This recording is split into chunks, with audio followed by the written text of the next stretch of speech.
Bom dia, querido irmão, querida irmã, você que nos acompanha nesse momento pelas ondas da Rádio Comunidade FM, pela web Rádio Nossa Mãe de Birité, aqui pelos nossos canais nas nossas redes sociais.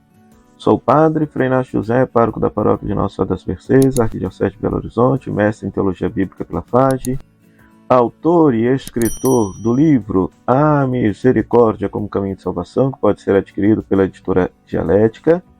Seja muito bem-vindo ao nosso programa O Pão da Palavra. Que bom ter você aqui conosco.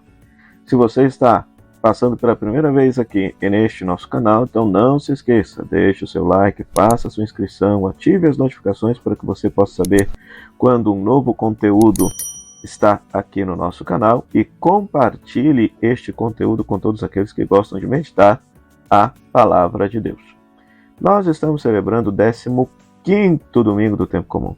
E nós temos como palavra de Deus Isaías capítulo 55, versículo 10 a 11, Romanos capítulo 8, versículo 18 a 23 e Mateus capítulo 13, versículo 1 a 23. Vamos meditar com alegria a santa palavra de Deus.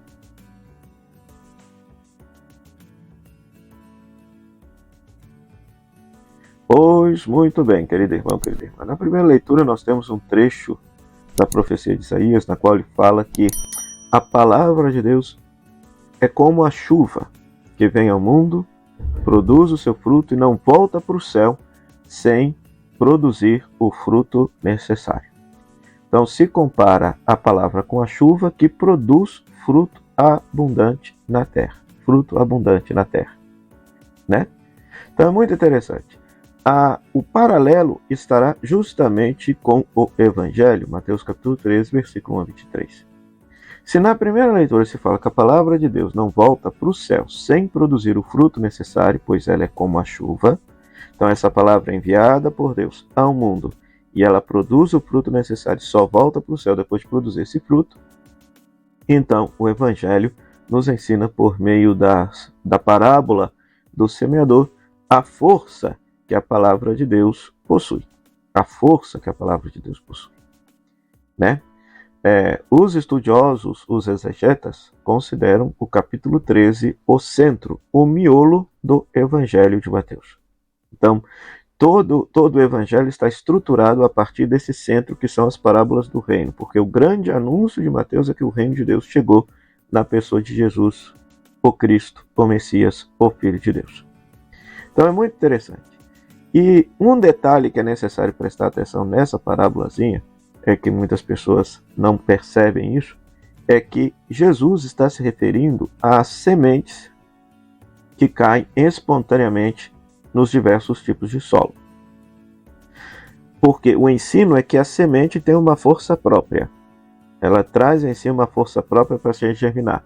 Ela só não germina dependendo do solo no qual ela cai. Ora, o semeador, ele sempre vai plantar a semente em terra boa. Mas perceba que Jesus não fala da semente plantada. Jesus fala da semente que cai nos diversos tipos de terreno. Então tem o terreno duro, tem o terreno pedregoso, tem o terreno cheio de espinho e tem o terreno macio. No terreno macio, a semente produz muito fruto abundante, porque o terreno macio simboliza o coração que está disposto a acolher a palavra de Deus e viver com alegria.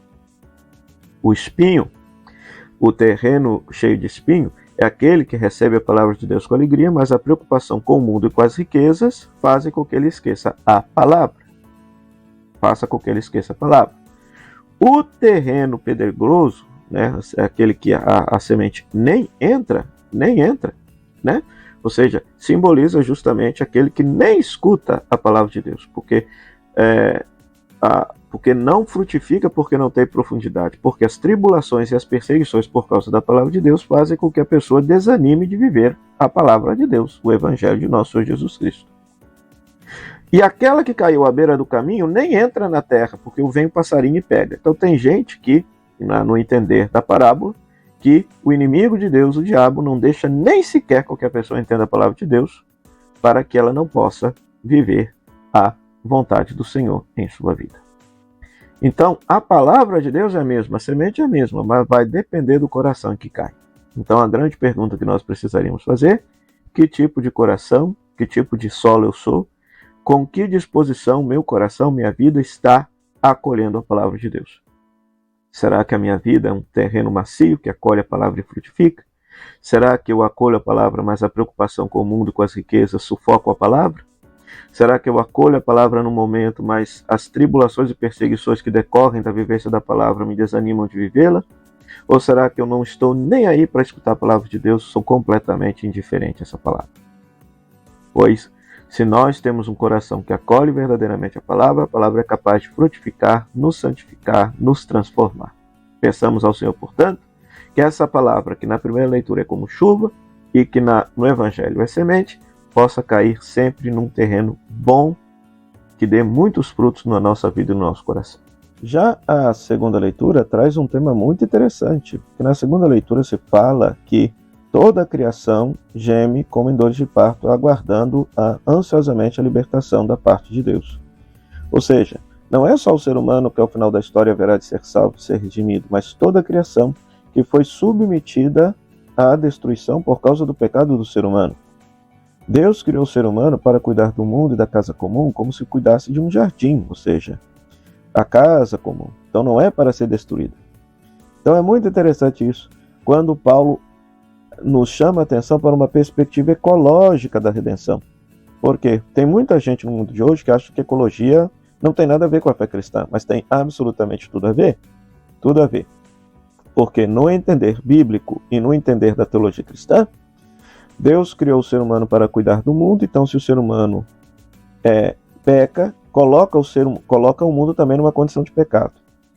E o mundo então está escravizado também pelo pecado por causa do ser humano. Então Deus, ao salvar o ser humano, salva o mundo, né? E no final da história, toda a criação, ou seja, o ser humano e todo o universo, toda a criação, haverão de ser redimidos.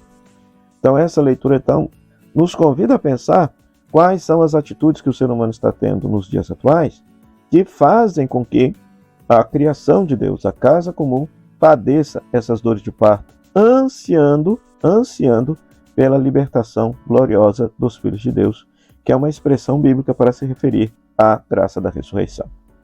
Né? Ressurreição entendida como a entrada na eternidade de Deus, algo que não é prometido somente para o ser humano, mas para tudo aquilo que ele criou. Tudo aquilo que ele criou, um dia haverá de participar da glória de Deus. Então, são textos muito lindos, são textos muito pertinentes. Peçamos ao Senhor, portanto, que possa nos abençoar ao celebrarmos esse 15º domingo do tempo comum. O Senhor esteja convosco, Ele está no meio de nós, que a bênção de Deus Todo-Poderoso, Ele que é Pai, Filho e Espírito Santo, desça sobre vós, permaneça para sempre. Amém. Continuamos a divulgação da nossa peregrinação para a Terra Santa, em junho do ano que vem, 10 de junho a 18 de junho. Interessados deverão entrar em contato pelo telefone 035 99845 6167 e tratar com Kelly Melo, a responsável pela Ortega Tour na cidade de Candeias. Eu terei a maior alegria de ser o seu diretor espiritual nessa peregrinação. Meu muito obrigado a todos vocês que nos acompanharam aqui pela Rádio Comunidade FM de Bom Sucesso, pela Web Rádio Nossa Mãe de Birité, a todos vocês que nos acompanharam pelas nossas redes sociais. Que Deus vos abençoe hoje e sempre, e até o próximo programa, Pão da Palavra. Se Deus quiser. Tchau, tchau.